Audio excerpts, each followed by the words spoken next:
international relations lecturer at Tel Aviv University, as well as a fellow at the Jerusalem Institute for Strategy and Security. Emmanuel, quite a lot that we're seeing in the international realm when it comes to Israel's actions, specifically in Gaza. But international condemnation against Israel is nothing new. But is it reaching new heights? Could there be real consequences specifically from this growing call from 28 Western nations now calling for an immediate end to the war? Is this something beyond what we've seen before? Well, we seem to forget that Israel is not conducting this war out of pleasure or boredom. I mean, there's a reason for this war. The war will end the moment Hamas releases Israel's hostages and lays down its arms. So Israel doesn't have a disagreement with those countries about the need to end the war.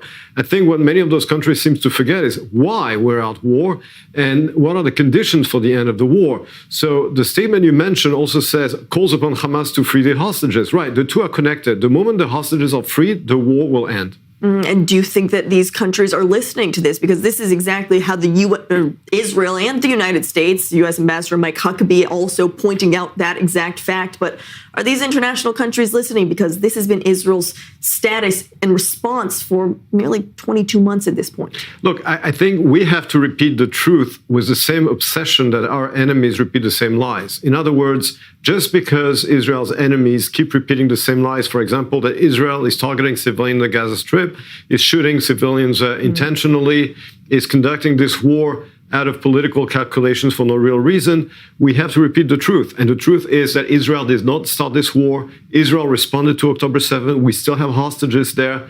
And Israel is providing humanitarian aid to the Gaza Strip. So we should engage, as I believe the Foreign Minister Gideon Sa'ar did today when he spoke with the EU diplomacy chief, Kaya Kallas, explaining to her the reality, because it seems that a lot of diplomats in Europe and even around Western countries keep repeating the line of Hamas, and we have to repeat the truth the same way that Hamas repeats the same lies. Well, this is something that we've seen also since the start of this war, the public diplomacy and the narrative. I'm curious, if Israel does move forward, if a ceasefire isn't reached and Israel moves forward with taking over some 100% of the Gaza Strip to try and eliminate Hamas and free the hostages, as you mentioned, could this inflame international tensions? Is there anything that Israel can do to combat this narrative and really get its message across better? Look, the narrative war is asymmetric. Why? Because our enemies lie. So by definition, they start with an advantage because, unfortunately, there are many people around the world who want to believe them.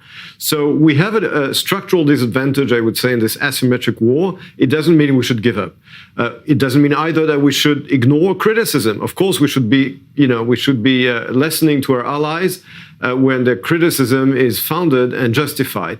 But again, we have to go back to the basics all the time. Why is Israel in Gaza? Why is this war being conducted? And also remind our allies that at the end of the day, we have the same enemies, because Hamas is the Muslim Brotherhood, supported by Qatar, supported by Iran, I mean the Islamic Republic of Iran. All those countries are undermining Western interests as well. So Israel and the West have common enemies, by the way.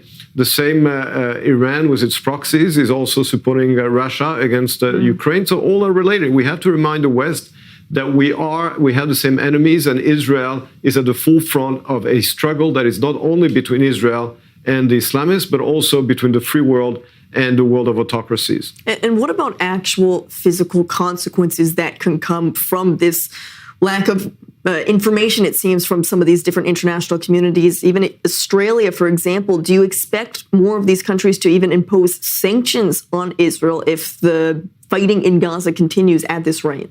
Look, first of all, the only sanctions that could bite would be sanctions imposed, let's say, by the Security Council, which is not going to happen, obviously. If individual countries want to impose sanctions, we have to understand, with all due respect to Australia, for example, which you mentioned, Israel is a startup nation, it's a high-tech powerhouse.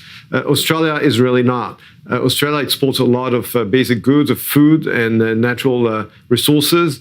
Australia itself would be very much hurt by such an embargo or sanctions, because Israel could also hit back. And as I said, Israel is a technological superpower. Dr. Emmanuel Navon, very interesting to dig into what we're seeing in the international arena as well. Thank you so much for being with us on The Rundown.